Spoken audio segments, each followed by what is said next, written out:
Boa noite, pessoal. Aqui temos um exemplo de traçado de rede de fluxo quando este fluxo é bidimensional, ou seja, ele atinge duas direções. Então, por exemplo, aqui, nós temos uma barragem de concreto, a montante, temos aqui um reservatório e aqui a jusante.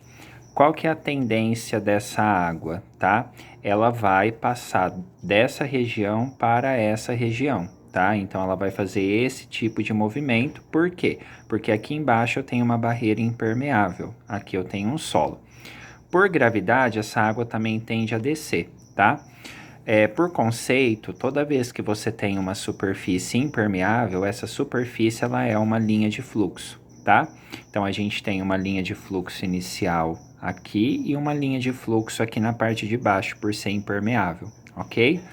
Qual que é a finalidade de você traçar essas redes de fluxo? Você consegue quantificar a vazão de água que está percolando aí no seu maciço, tá? No caso, em uma obra de uma barragem, por exemplo, você quantifica essa vazão por meio dessas redes de fluxo, ok? Também tem uma função muito importante, no caso, quando você tem uma obra de escavação ou até mesmo de uma barragem, você saber o desnível máximo que você pode ter para que essa força de percolação da água não seja maior do que o peso do solo submerso. E quanto maior esse desnível, maior vai ser essa força de percolação. Se essa força de percolação ela for maior que o peso do solo submerso, nós vamos ter o que nós chamamos de liquefação. O que é a liquefação? É quando a pressão da água, ou seja, a pressão neutra, ela vai ser maior do que o peso do solo submerso. Nesse caso, o solo vai fluir, então não teremos resistência, teremos uma instabilidade hidráulica, certo? Então, vamos lá, como que a gente verifica aqui essa questão desse fluxo? Aqui, pessoal, é o seguinte, eu tenho um desenho que está em escala, tá? Essas linhas aqui, que estão vindo aqui da montante para a jusante, a gente chama de linhas de fluxo, tá? Entre duas linhas de fluxo, a gente tem um canal de fluxo, certo? Ah, mas como que eu sei a quantidade de canais? Você vai estipular uma escala. Então, aqui eu deixei a cada um metro não, a cada 1,5 cm eu fiz essas divisões, certo? Então, aqui no meu limite foram 3 canais, certo? Então, aqui é o NF é igual a 3, que significa aqui o número de canais de fluxo. Depois, perpendicular a esses canais, eu tenho o que eu chamo de linhas equipotenciais. Então, essas linhas equipotenciais são essas daqui, que formam uma perpendicular, tá? Com as linhas de fluxo, tá? A equipotencial, você sempre vai começar no início e no final aqui da barreira, que no caso é uma barragem, certo? Bom, eu segui a mesma escala aqui ficou só com uma pequena diferença, né, aqui tá 1,5 centímetros e aqui tá 1,6 pela divisão aqui. Então, nesse caso aqui, eu formei 6 faixas. Essas faixas a gente chama de faixas de perda de carga, porque querendo ou não, esse fluxo que é de acordo com a gravidade, né?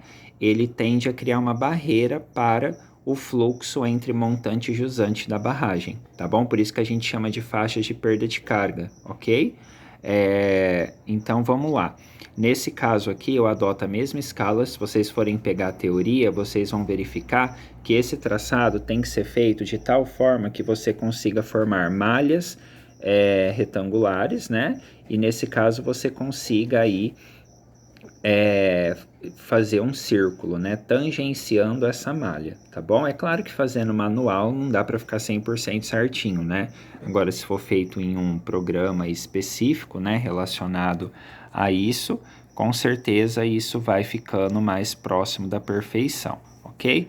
Aí vamos lá, pessoal, como que a gente vai calcular essa vazão? Então, nós temos aqui, eu tenho que a vazão, ela vai ser o coeficiente de permeabilidade vezes a diferença de nível, e aí nós vamos ter a quantidade de canais de fluxo, né, que é o NF, e depois dividido pelos canais de perda de carga. Então, canal de perda de carga, eles vão sempre aqui na parte de baixo, né? De tal forma que se eles forem maiores, você diminui a sua vazão, tá? Então aqui a gente, no caso aqui, nós temos o coeficiente de permeabilidade que foi dado, que é 10 elevado a menos 4, tá? O nosso ΔH aqui é a diferença de nível aqui da nossa barragem. Então nós temos aqui, ó, 16,5 e aqui nós temos 1,5, tá? Então nesse caso a gente tem uma diferença aqui de 15. Aí depois eu tenho a quantidade de canais de fluxo, eu tenho 3, né? Então eu tenho aqui, ó, 1, 2, 3 canais de fluxo. E depois eu tenho faixas de perda de carga, 1, 2, 3, 4, 5, 6, certo? Então nesse caso aqui eu jogo ela aqui. Aí aqui eu vou chegar numa vazão, né, para 1 metro. Depois eu multiplico pelo comprimento total da barragem, que é 30 metros, e vou ter uma vazão total. Então a gente consegue quantificar aí a vazão que está passando por meio dessa rede de fluxo.